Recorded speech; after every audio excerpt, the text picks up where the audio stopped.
Hello students, मैं आपका अपना एस के भारती सर। आज हम लोग पुनः टेस्ट सीरीज इंग्लिश का मॉक टेस्ट 1 देखेंगे।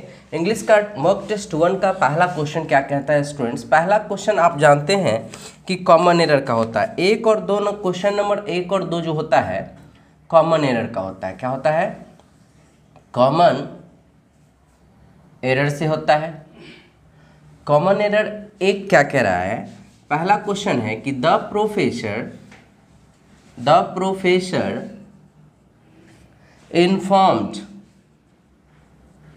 informed that बी में कह रहा है they had all done, B है। सी कह रहा है very badly, और डी में आप सभी जानते हैं यदि एरर नहीं होता है तो नो एरर लिखना होता है। तो ए और बी सी में कह रहा है कि बताइए गलती क्या है students.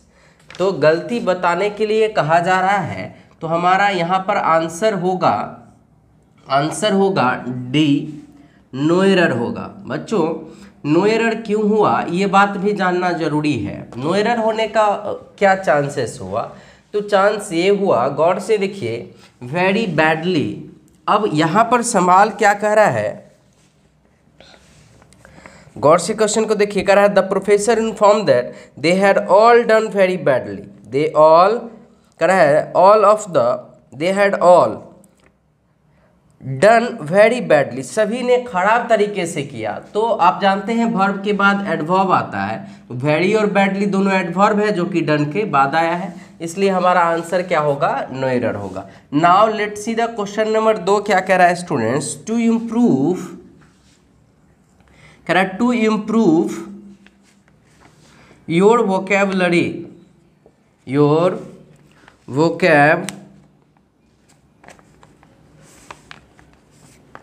vocabulary, one thing that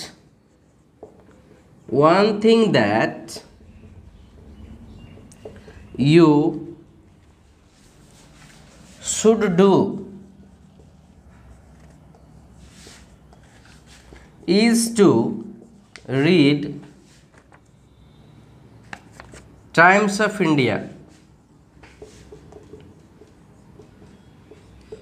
और लास्ट में लिखा हुआ है नो एरर। बी, सी और ए। बच्चों, आपको याद होगा जब आप पढ़े होंगे तो लिखाया गया था कि सभी न्यूज़पेपर के नाम के पहले 8 किल दौ लगता है।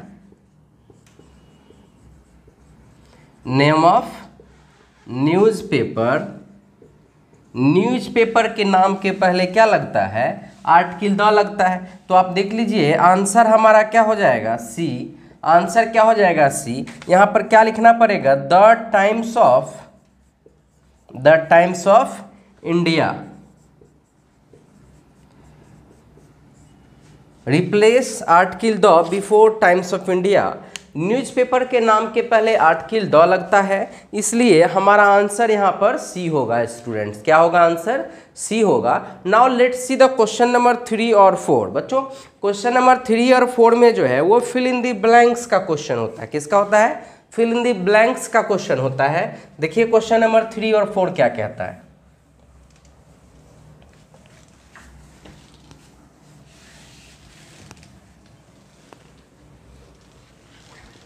Question number 3 and 4. Fill in the blanks. Fill in the blanks. या इसको फीलर कहते हैं, इसको फीलर भी कहते हैं। क्या कहते हैं? फीलर। अब यहाँ पर 3 नंबर क्वेश्चन जो है आपका वो क्या कह रहा है कि the prime objective of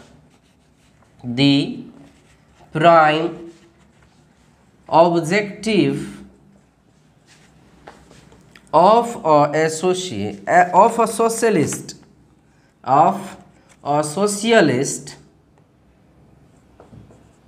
socialist government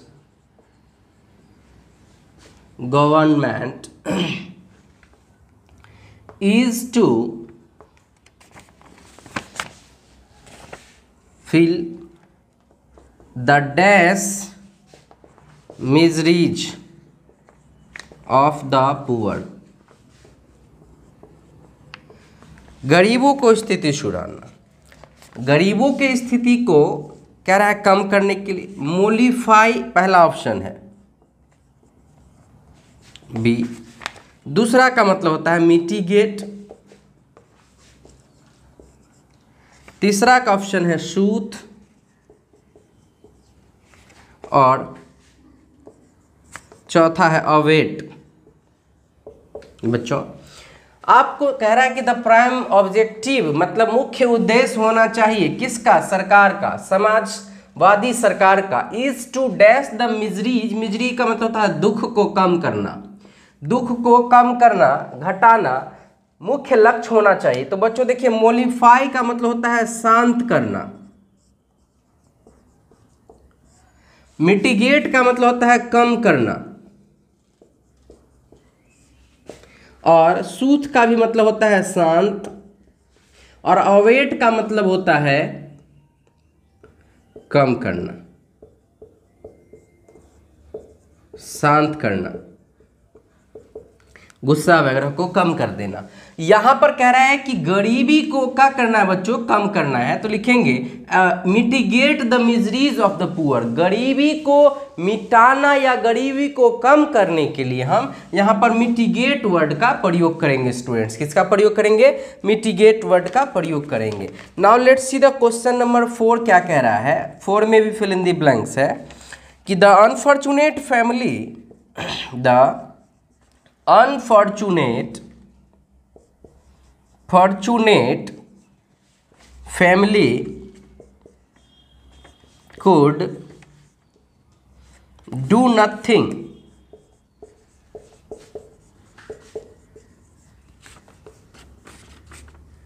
but dash the death of their sole bread winner. या ब्रेड विनर कहिए या ब्रेड अर्नर कह सकते हैं, जो इनके घर चलाता था, इकलौता जो घर चलाने वाला था, उसके लिए दुख मनाना। तो दुख मनाएगा ना कोई भी आदमी जिसके घर में आदमी मर जाएगा तो वो क्या करेगा। वेल का मतलब होता है विलाप करना, रोना, विलाप करना। बी में है लैंग्विश, इसका मतलब होता है पतन। तीसरा जो वर्ड है स्टूडेंट्स वो है मॉर्न, दुख मनाना। और तीसरा है रिपेंट, पछताना। अब स्टूडेंट्स यहां पर कह रहा है कि the unfortunate family could do nothing, कुछ नहीं कर सकता, but mourn the death of their sole winner. वो केवल और केवल अपने घर के जो वारिस जो खाना पूर्ति करता था, युगोपार्जन चलाता था, उसके नाम पे मॉर्न कर सकता है। किसी के मरने पर जब हम दुख व्यतीत करते हैं, कष्ट में रहते हैं, उसे याद करते हैं, तो उसे हम मॉर्न कहते हैं। स्टूडेंट्स मॉर्न का मतलब होता है पीड़ा में होना, दुख में होना। तो यहाँ पर हमारा आंसर क्या हो जाएगा स्टूडेंट्स, तो हमारा आंसर सी हो जाएगा। Now let's see the question number 5। एक और फिल इन द ब्लैंक्स है इसमें, क्वेश्चन नंबर 5। ठीक है स्टूडेंट्स, चलिए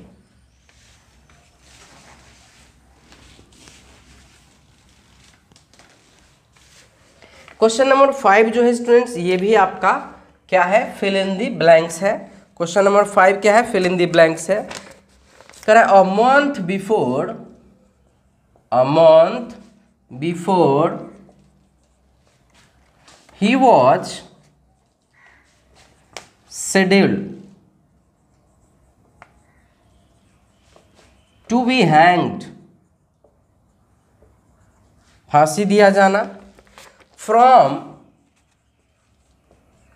the dash the president granted him clemency. देखिए इसका मतलब दया होता है। कोई भी आदमी जिसको फांसी की सजा हो रखी होती है बच्चों, उसको एक ही आदमी फांसी की सजा को माफ अथवा कम कर सकता है अपने दया के आधार पर। कोई भी आदमी जिसको कोर्ट ने फांसी की सजा सुना दी है, उस आदमी का फांसी की सजा या तो कम किया जा सकता है या रोका जा सकता है। किसके द्वारा? तो राष्ट्रपति के द्वारा। ये चीज याद रखना है। और यहां पर आपके पास ऑप्शन दिया हुआ है, क्या दिया हुआ है? गैलोज। दूसरा देखिए, बालकोनी,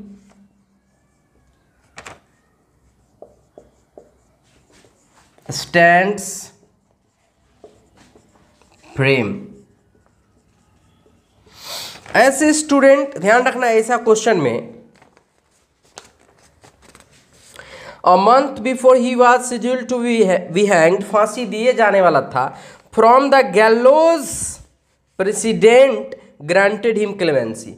फ्रॉम द गैलोज, अब यहाँ पर सिंपली क्या कह रहा है कि उसे फांसी की सजा दी ही जाने वाली थी उस महीने, कि उसको ग्रांट कर दिया गया, माफ कर दिया गया। किसके आधार, किसके द्वारा? तो प्रेसिडेंट ने उसे क्या कर दिया? ग्रांट कर दिया, फांसी की सजा रोक दिया, मना कर दिया।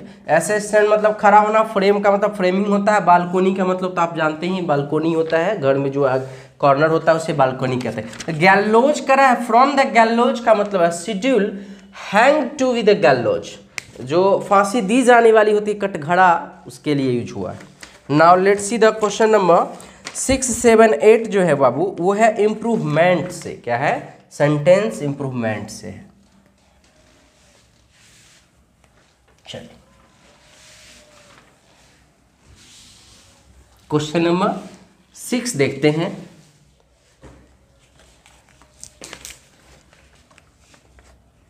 Sentence improvement, sentence improvement.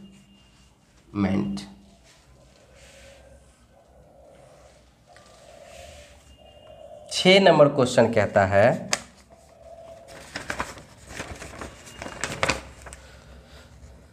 The Serenda forest is infested. Infest का मतलब होता है तंग करना, विथ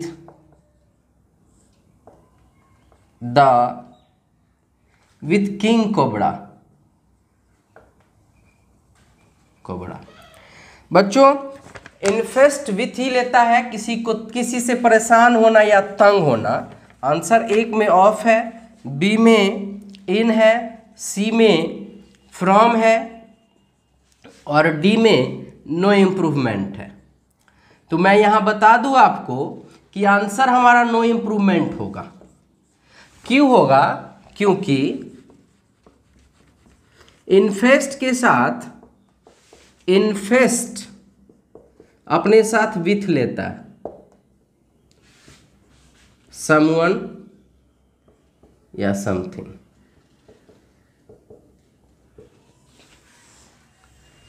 किसी से तंग आ जाना या किसी के द्वारा तंग किया जाना इन्फेस्टेड विथ लेता है, इसलिए याद रखना है आंसर नो इम्प्रूवमेंट होगा। Let's see the question number 7। Let's see the question number 7। तो याद रखना है स्टूडेंट्स, ये फिक्स प्रीपोजिशन है। इन्फेस्ट जो है अपने साथ क्या लेता है? इन्फेस्ट अपने साथ विथ लेता है students. Now let's see the question number 7। ठीक है स्टूडेंट्स, क्वेश्चन नंबर 7 क्या कहता है ये देखिए। Question number 7, Ajay who was studying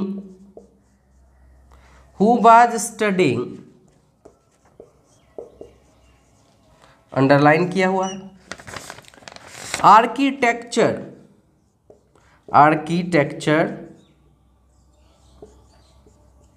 at present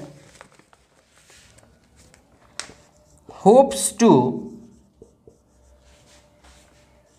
go to Australia after graduation. वो ग्रेजुएशन के बाद कहाँ जाना चाहता है? ऑस्ट्रेलिया जाना चाहता है। अब कह रहा है कि इस जगह पर क्या होगा ये बताइए। तो देख लीजिए वाक्य किसमें है, अभी पढ़ रहा है। यहाँ पर देखिए, याद होगा आपको ये बात, यहाँ पर हमने कहा था, अभी दिखाता हुआ आंसर क्या होगा कि एट प्रेजेंट सिंपल प्रेजेंट में रहता है। स्टडीज, बी में कह रहा है has been study, has been studying. C में कह रहा है इज स्टडी, और डी में कहता है नो इम्प्रूवमेंट। बच्चों बहुत आसान है, शायद याद होगा आपको, मैं एक बात सिखाया था आप लोगों को कि जिस किसी वाक्य में भी जिस किसी वाक्य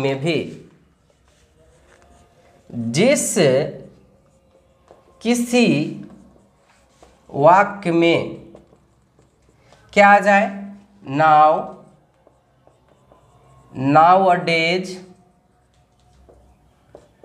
एट प्रेजेंट,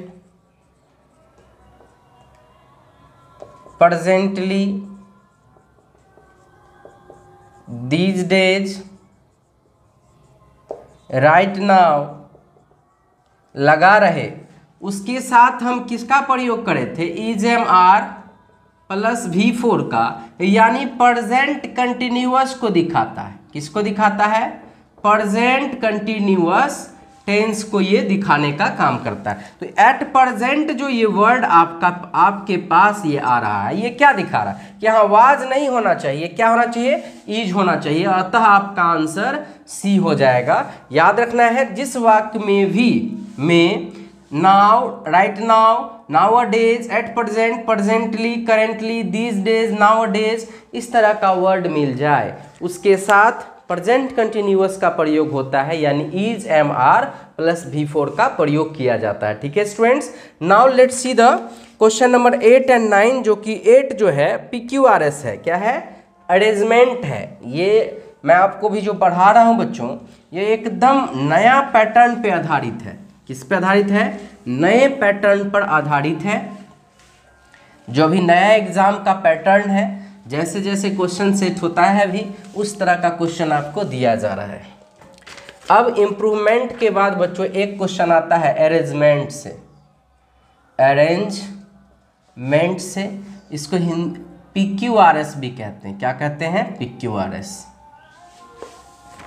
क्वेश्चन नंबर 8 क्या कहता है, जरा देख लीजिए। कहता है कि in some seats the dash. P में कहता है विनिंग मार्जिन, और दूसरा कह रहा द बॉय देयर बाय।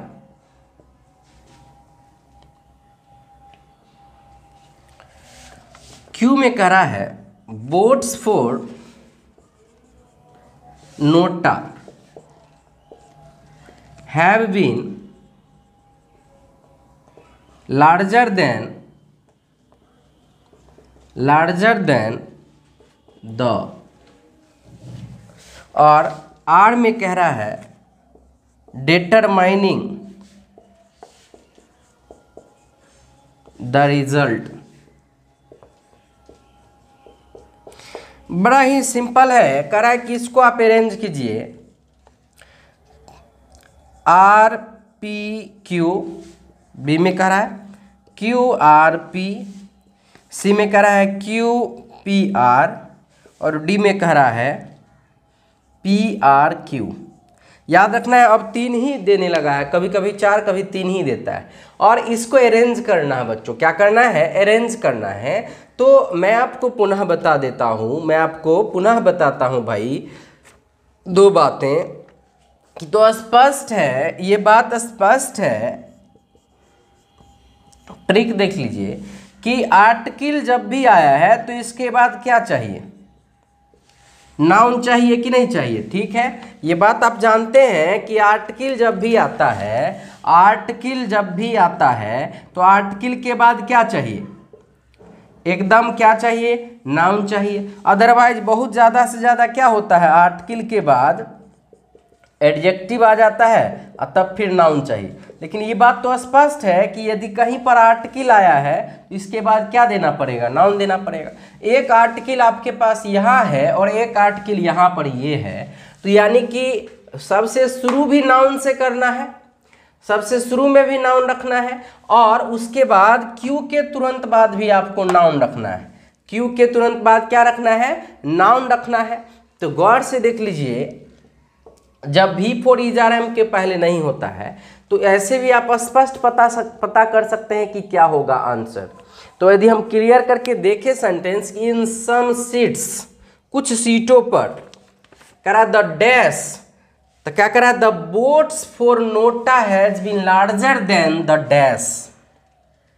तो क्या शुरू होगा, किससे शुरू करेंगे कि कुछ सीटों पर बोट जो है for NOTA have been larger than, मतलब ज़्यादा हो गया है नोटा, किसके तुलना में, करा है विनिंग मार्जिन। विनिंग मार्जिन समझ रहे हैं, कोई आदमी यानी 200 वोट से जीता, कोई जीता है 210 ले आया, 205 ले आया, विनिंग मार्जिन कम है। तो कह रहा विनिंग मार्जिन से ज़्यादा तो नोटा गिर गया है, तो क्यू के तुरंत बाद पी हो जाएगा कि ना, the winning margin thereby determining, क्या हो जाएगा, thereby determining the result, जो क्या डिटरमाइन करता है, रिजल्ट को। अतः आंसर क्या हो जाएगा स्टूडेंट्स, QPR हो जाएगा। तो आप गौर से देख सकते हैं, क्यू आया तो देखिए ये नाउन था, तो द के बाद नाउन आ गया, द बोट्स सीट्स, कुछ सीटों पर है ना, the votes for NOTA has been determining the dash, तो यहाँ पर देखिए द विनिंग मार्जिन, तो गौर से देखिए ये एडजेक्टिव है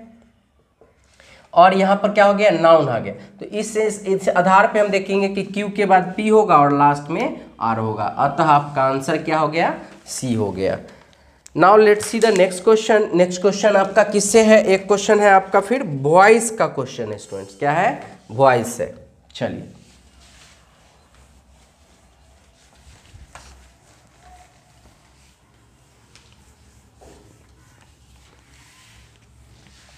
एक क्वेश्चन आता है स्टूडेंट्स वॉइस का, एक क्वेश्चन किससे आता है, वॉइस से आता है, एक्टिव पैसिव से आता है।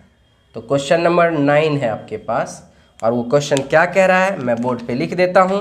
क्वेश्चन पहला दिया हुआ है, they have published the names of all the successful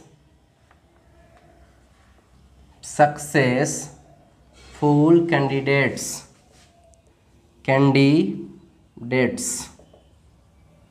गौर से देख लीजिए। अब आपके पास ना ऑप्शन है, ए द कैंडिडेट्स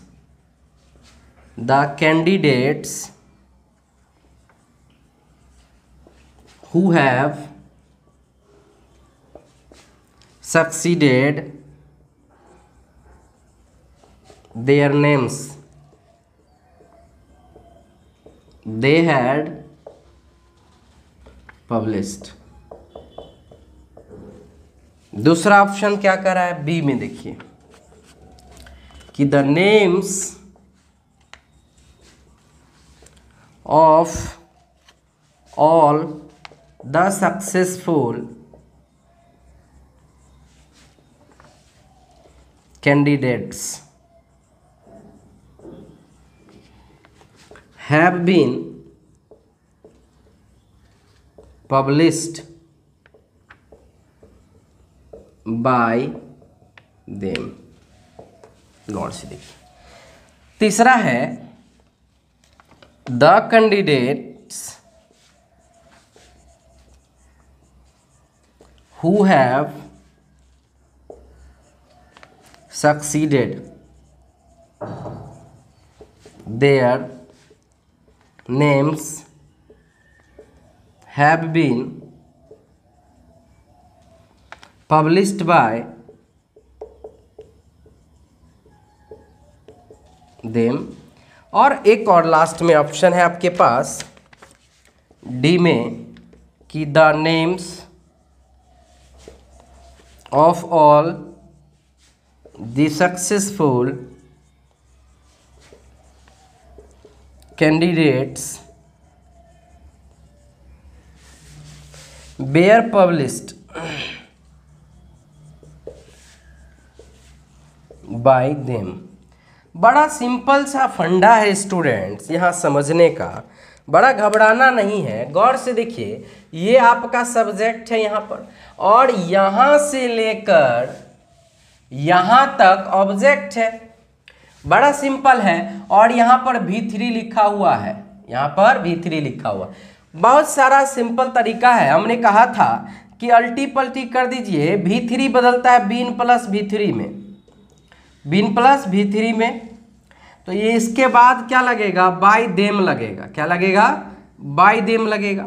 अब देखिए बीन लिखा हुआ है, पहले से है, और इसके पहले क्या कर दीजिए, जो ऑब्जेक्ट है, तो दे बदल जाएगा बाय देम में। द नेम्स, इसको उठा के ही पार ले आएंगे और इसको उधर ले जाएंगे, तो हो जाएगा the names of the successful candidate. हो गया, have been published by them. इसका मतलब आपका आंसर क्या हो जाएगा, आंसर बी हो जाएगा। और ज़्यादा प्रॉब्लम हो तो इसी चैनल पर हमने वॉइस का पूरा लाइव क्लास दिया हूँ, टाइप पार्ट 1, पार्ट 2, पार्ट 3, पूरा फ्री ऑफ कॉस्ट आपको इस चैनल पे अवेलेबल है। आप उस क्लास को अटेंड करके वॉइस पर पूरा कमांड कर सकते हैं। जितना बड़ा से बड़ा क्वेश्चन होगा आप बहुत आसानी से सॉल्व कर पाएंगे, चाहे वो वॉइस हो, नरेशन हो, प्रीपोजिशन हो, कंजक्शन हो। इवन स्पेशली PQRS का क्लास भी हमने इसी चैनल पर आपको दे रखा है, तो आप उसको गौर से देखिए और बनाने का कोशिश कीजिए। ठीक है स्टूडेंट्स, चलिए now let's see the question number 10। और क्वेश्चन नंबर 10 जो है भाई, वो नारेशन का एक क्वेश्चन है, क्योंकि आजकल के एग्जाम में एक वॉइस एक नारेशन भी देता है। तो चलिए, वॉइस के बाद एक क्वेश्चन आपको नारेशन का दिया जाएगा। घबराना नहीं है, मेरे साथ बने रहें और देखिए बहुत अच्छी तैयारी आपकी हो जाएगी। एक क्वेश्चन नरेशन से, नरेशन से। ये सभी मैं एकदम न्यू पैटर्न जो एग्जाम का है उस पे आधारित पढ़ा रहा हूं। क्वेश्चन नंबर 10 है, कह रहा है they said comma inverted comma we are starting now. कह रहा है इसको इनडायरेक्ट में बदला जाएगा तो क्या होगा, डायरेक्ट दिया हुआ है। अब कह रहा है they said that we were starting then. ठीक है स्टूडेंट्स, दो में कह रहा है they said that they were starting now. C में कह रहा है they said that they would be starting now. ये भी गलत हो गया। और डी में कह रहा है they said that they were starting then. देखिए यहाँ पर आप सब फंस रहे होंगे क्वेश्चन को देखकर। आप में से 90% लोग आंसर ए मार देंगे। कितने लोग मार देंगे, 90% मारेंगे। तो बच्चों मैं आपको याद दिला दूं कि ईज एम आर जो है वो बाज बेयर में बदल जाता है। इज एम वार जो है वो चेंज हो जाता है वाज वर्ब में, और नाउ जो है ये चेंज हो जाता है देन में। ये बात आप पहले से जानते हैं कि नाउ देन में चेंज हो जाता है और is are am was verb में चेंज होता है। तो सर प्रॉब्लम कहाँ आ रहा है, तो याद रखना है ये बी जो है भाई ये दे में बदल जाता है। किस में बदल जाएगा, दे में बदल जाएगा, ये याद रखना है मूल रूप से। तो आप आंसर दे सकते हैं, क्या हो जाएगा, they said that they were starting then, answer हमारा डी हो जाएगा। मैं जानता हूं कि 90% लोग आंसर ए बनाए होंगे, वी को चेंज नहीं किए होंगे। भाई बी फर्स्ट पर्सन है और फर्स्ट पर्सन को दे के अनुसार बदलेंगे तो ये किस में बदल जाएगा, वी जो है वो दे में कन्वर्ट हो जाएगा, वे लोग हो जाएंगे। इसलिए हमारा आंसर यहाँ पर 10 का डी होगा। यदि नहीं समझ में आया होगा तो आप लोग इसी चैनल पर नरेशन का क्लास है उसे अटेंड करें, और फ्री ऑफ कॉस्ट है, और फिर एग्ज़ाम में और इस तरह का जो मॉक टेस्ट है उसमें और मज़ा आने वाला है। और आगे चलकर मैं आपको लाइव मॉक टेस्ट दूंगा ताकि आपको भी मौका मिले आंसर देने का। ठीक है स्टूडेंट्स, नाउ आगे बढ़ते हैं। क्वेश्चन नंबर 11 जो है वो सिनोनिम्स है भाई। क्वेश्चन नंबर 11 में सिनोनिम्स दी गई है। क्वेश्चन नंबर 11 किससे है, पर्यायवाची शब्द है, समानार्थक शब्द है। 11 नंबर जो है बच्चों वो सिनोनिम्स है।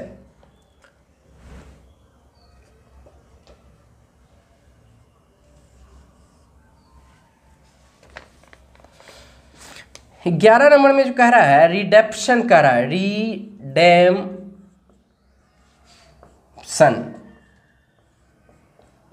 ऑप्शन दे रहा है ए फॉरफिट, बी एटोनमेंट,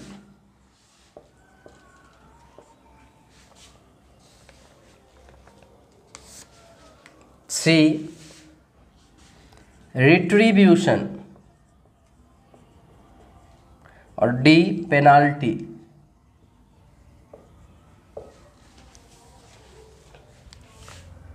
बारह नंबर भी एक सिनोनिम ही है, हैस्ट, HSTE हैस्ट। करा ए में सून, बी में इवेंचुअली, सी में लेटर, और डी में नेवर। ये दोनों पर्यायवाची शब्द है बच्चों, और यदि मैं बात करूं तो इसका मतलब होता है जल्दी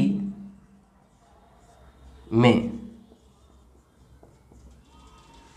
जल्दीबाजी। तो इस हिसाब से आंसर आपके पास स्पष्ट हो गया। अंततः इसका मतलब है बाद में, और इसका मतलब है कभी नहीं। उसी तरह पेनाल्टी मतलब दंड, इसका मतलब होता है क्षतिपूर्ति, क्षतिपूर्ति। इसका मतलब होता है प्रायश्चित, इसका मतलब होता है जाली। फॉरफिट का क्या मतलब होता है, नकली, जाली या नकली। अब ये आप नीचे देख रहे हैं, रिडेप्शन का मतलब क्या होता है, छुटकारा, छुटकारा, प्रायश्चित, प्रायश्चित।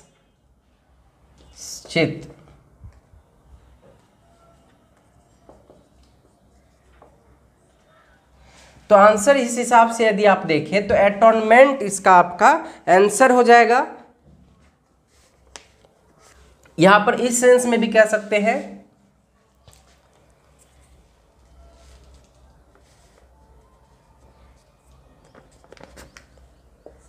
एटोनमेंट हो जाएगा, पश्चाताप भी होता है या हर्जाना भी होता है।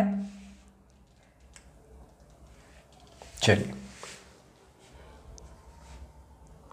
आगे देखिए, रिट्रीब्यूशन का भी मतलब होता है क्षतिपूर्ति करना, कंपेंसेशन। आगे जो बच्चों दिया हुआ है वो है एंटोनिम्स। आगे जो स्टूडेंट्स दिया हुआ है वो क्या है, एंटोनिम्स है। 13 और 14 जो है आपका एंटोनिम्स का क्वेश्चन है। ठीक है, चलिए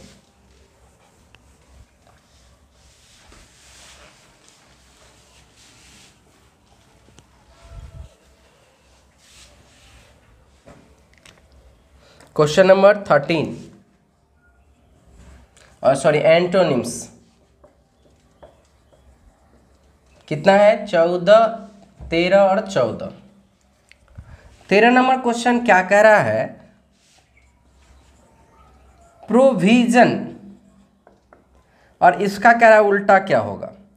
पहला कह रहा है रिमूवल, बी में कह रहा है कैटर, सी में कह रहा है प्लान और डी में कह रहा है स्टॉक।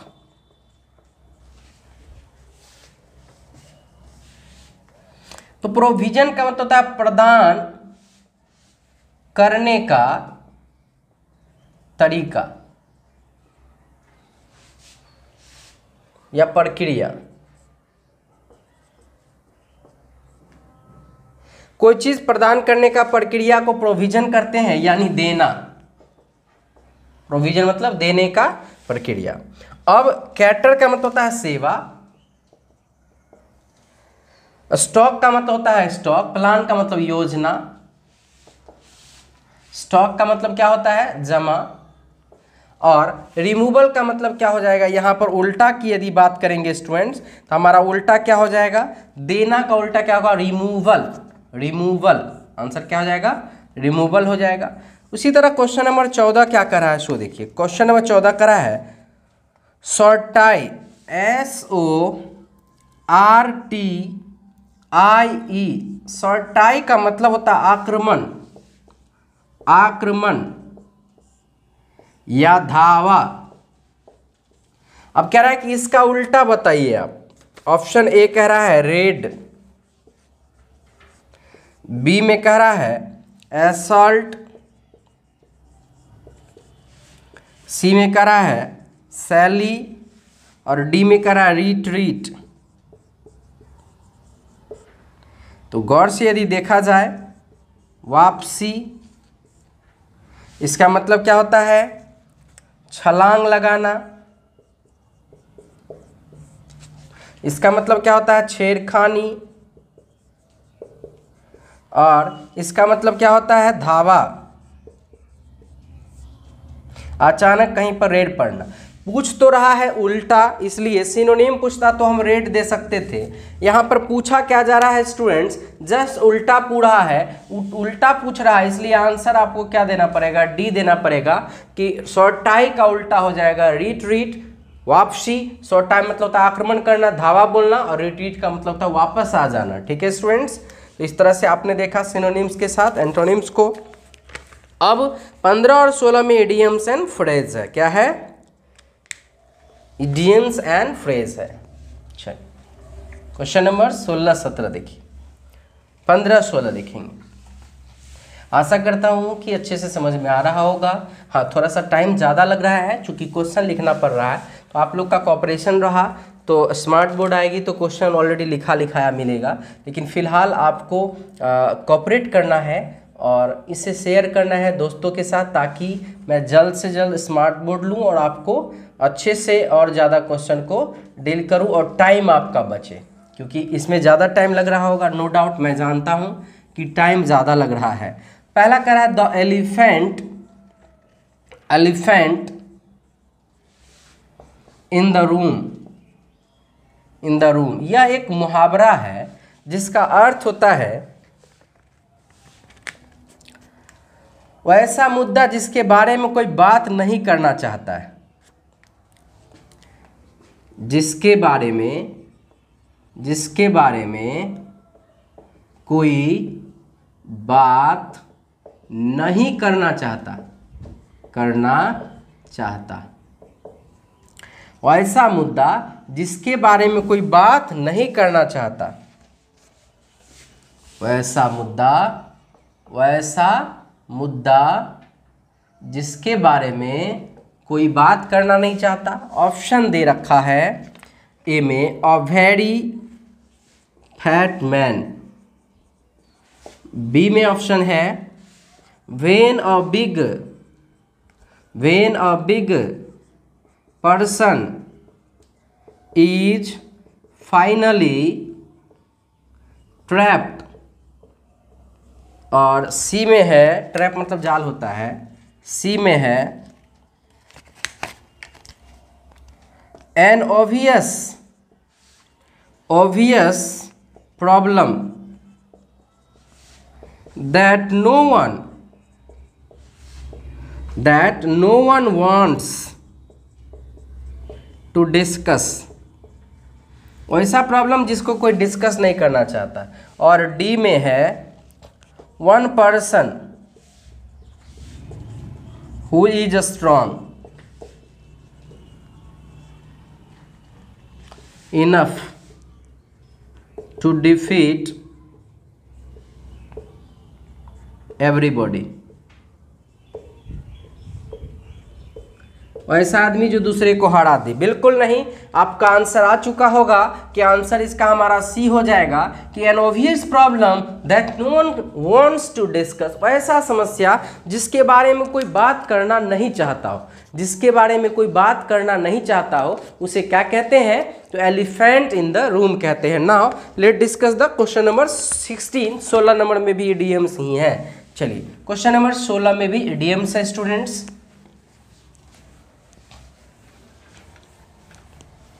आशा करता हूं कि आप अच्छा से एंजॉय कर रहे होंगे, समझ में आ रहा होगा। क्वेश्चन नंबर 16 भी इडियम्स का ही है। क्वेश्चन नंबर 16 क्या कह रहा है, टू मेक फ्रॉम स्क्रैच,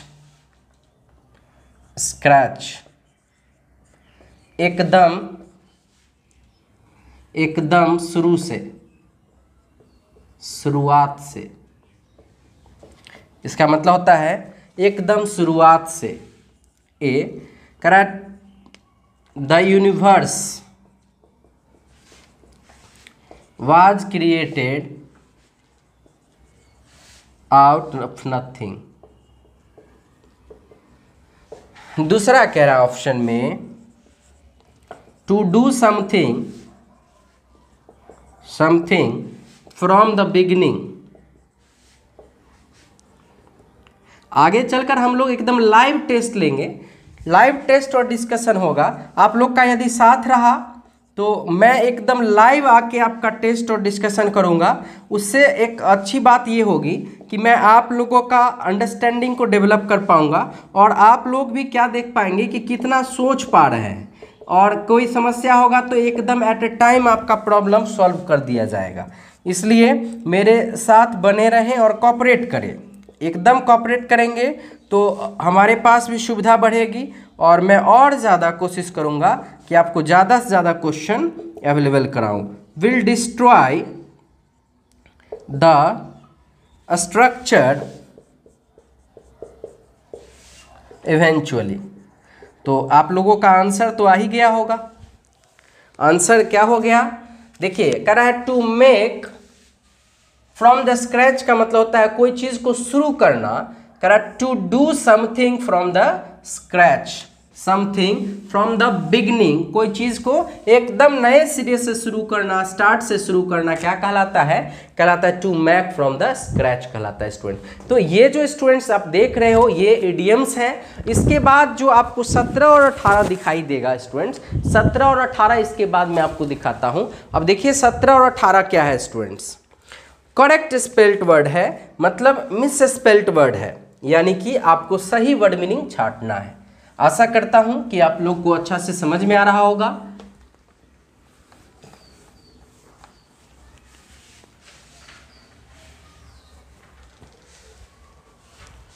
चलिए क्वेश्चन नंबर 17 और 18 में है मिस स्पेल्ट और correct spelt. Correct spelt word करा, इसमें से सही सही वर्ड जो है उसको छांटना है। 17 नंबर का वर्ड एक में लिखा हुआ दे रहा है आपके पास, लिख दे रहा हूं मैं, और आपको करेक्ट स्पेलिंग छांटना है। पहला है ए में चेस्टिस, चेस्टिस। बी में एडे,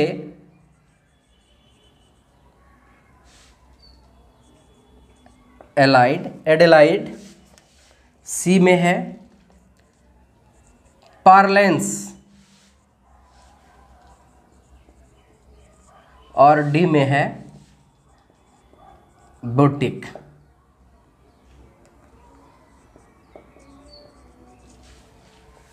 और इसी तरह 18 नंबर में से भी एक सही छूट खोजना है। इनक्रॉच, बी में स्टिंजी,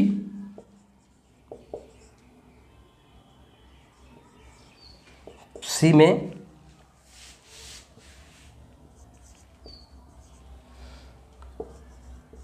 कैपिटेट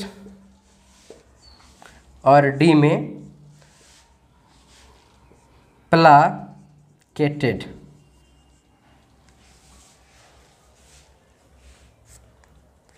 अब यहां पर आप लोगों को इसमें सही वर्ड छांटना है और बाद बाकी जो गलती वर्ड है उसका सही कमेंट में लिखना है। आपके लिए होमवर्क भी छोड़ा जा रहा है। एक सही क्या है वो तो छांटना है, तो छांट के उसके बाद एक काम आपको करना है, बाद बाकी जो 3 गलत है स्टूडेंट्स, बाद बाकी जो 3 गलत है उसका सही वर्ड आपको बताना है कमेंट में आके। बाबू चेस्टेड का मतलब होता है डांटना, दंड देना। क्या होता है? दंड देना, दंड देना या डांटना। क्या होता है? डांटना। तो चेस्टिस का मतलब होगा दंड देना या डांटना। ये आपका सही वर्ड है। 1 2 3 ये तीनों का सही वर्ड आपको खोज के और नीचे कमेंट में लिखना है। ये पहली बार आपके लिए होमवर्क छोड़ रहा हूँ। 1 2 3 ये तीनों सही वर्ड इसका क्या होगा, मिस स्पेल्ड है, इन तीनों का सही स्पेलिंग जो है आपको नीचे में लिख देना है। ठीक है स्टूडेंट्स। अब इनक्रॉच देखिए स्पेशली गलत ही दिख रहा है, स्टिंजीली गलत है।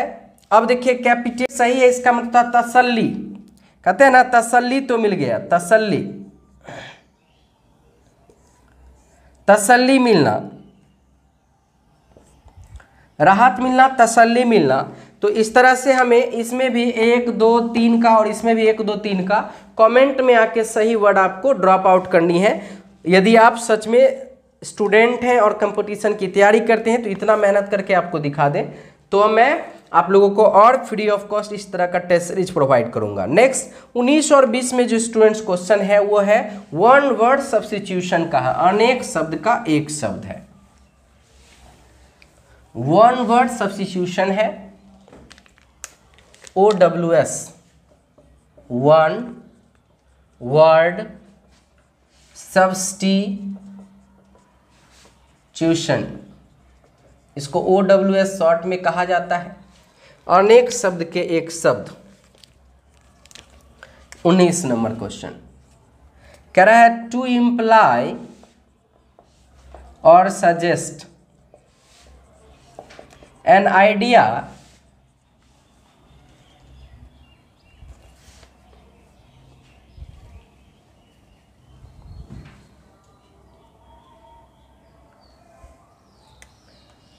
addition to the literal meaning।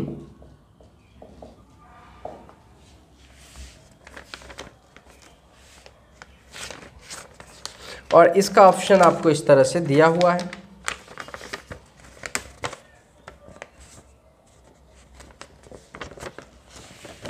ए में दिया हुआ है टू नब, बी में दिया हुआ है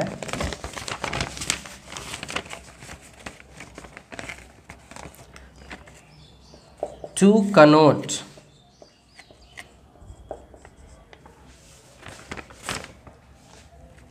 सी में दिया हुआ टू मैलिग्न और डी में दिया हुआ है to purport.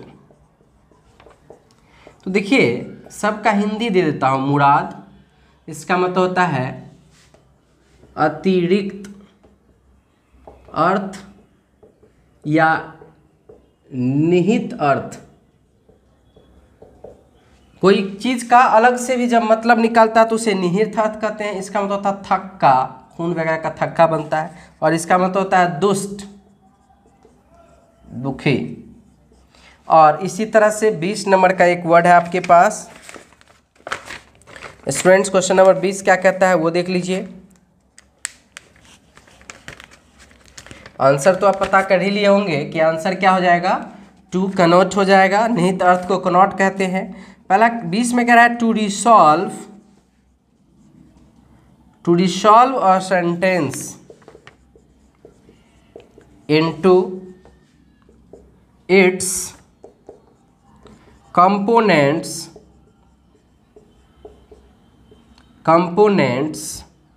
parts and describe their syntactic roles। किसी भी शब्द का खंडन करना कहलाता है, क्या कहलाता है वो देखिए। तो डिसेक्ट, बी में करा है टू एनाटोमाइज, सी में कह रहा है टू पार्स, और डी में कह रहा है टू सिंथेसाइज। तो स्टूडेंट्स यहाँ पर आपका आंसर होगा टू पार्ट्स, वाक्य खंड करना, वाक्य खंड करना, किसी वाक्य को खंडन करना। टू डिसेक्ट का मतलब होता है काटना, टू डिसेक्ट का मतलब होता है काटना, और टू एनाटोमाइज मतलब होता है चीर फाड़ करना, शब्द का चीर फाड़ करना भाषा का। और टू सिंथेसाइज का मतलब होता है संश्लेषण करना, संश्लेषण, भाषा संश्लेषण को हम सिंथेसाइज कहते हैं। तो अब इस आधार पर यदि हम देखें तो हमारा आंसर हो जाएगा टू पार्ट्स, कि to resolve a sentence into a components part and describe their synthetic role. किसी भी वाक्य को तोड़ तोड़ के उसके अर्थ को समझाना, खंडन करना ही क्या कहलाता है, टू पार्ट्स कहलाता है। बच्चों आप हमारे पास एक समस्या ये है कि 5 क्वेश्चन और होता है। 5 क्वेश्चन जो होता है मैं बता दूं आपको, वो होता है या तो 5 नंबर का एक क्लोज टेस्ट रहता है या एक पैसेज रहता है। सवाल ये उठता है साथियों आप सबके साथ, मेरी परेशानी ये है कि पैसेज तो इतना बड़ा होता है कि एक तो लिखना फिर क्वेश्चन को लिखना बहुत ज़्यादा समस्या का विषय मेरे लिए बन रहा है। यही स्मार्ट बोर्ड होता तो उतना फ़र्क नहीं पड़ता, लेकिन अब स्मार्ट बोर्ड है नहीं और पैसेज को लिखेंगे तो बड़ी परेशानी का विषय बन सकता है। तो हम इसलिए सोच रहे हैं कि पैसेज और क्लोज टेस्ट को तब तक हम इग्नोर करके चलेंगे और 20-20 क्वेश्चन को लेके चलेंगे। जैसे ही हमारे पास सुविधा होगी पैसेज पढ़ाने की तब हम पैसेज को कोशिश करेंगे समझाने का। अदरवाइज फिर भी मैं देखूंगा कि यदि पैसेज का सेटिंग हो पाए तो मैं पैसेज को भी पढ़ाने का कोशिश करूंगा। फिलहाल जो आप हमारे पास एक क्वेश्चन है, ये क्लोज टेस्ट का और चूंकि इतना लंबा क्वेश्चन है कि इसको बोर्ड पर लिख के फिर समझाना थोड़ा सा मुश्किल सा पड़ रहा है, इसलिए मैं माफ़ी चाहूँगा कि जो आगे 5 क्वेश्चन और होता है, 5 क्वेश्चन होता है या तो क्लोज टेस्ट का या पैसेज का होता है। बच्चों मेरे पास मजबूरी है कि मैं पूरा बोर्ड पे पैसेज को अब लिख के फिर से क्वेश्चन देना थोड़ा टफ हो जाएगा और टाइम भी ज़्यादा लगेगा, आप भी बोर हो जाएंगे। इसलिए फिलहाल मैं 20-20 क्वेश्चन दूंगा और जैसे ही सुविधा मिलेगी मैं उसे पूरा करने का कोशिश करूंगा। धन्यवाद। कैसा लगा ये टेस्ट, मॉक टेस्ट, आप जरूर अपने कमेंट बॉक्स में आके बताएं। और यदि अच्छा लगा तो कम्पिटिटिव ग्रुप यदि आपके फेसबुक पे होंगे या व्हाट्सएप पे होंगे उन लोगों के साथ शेयर करें ताकि मैं इसी तरह का वीडियो नेक्स्ट आपको प्रोवाइड करूं। Thank you.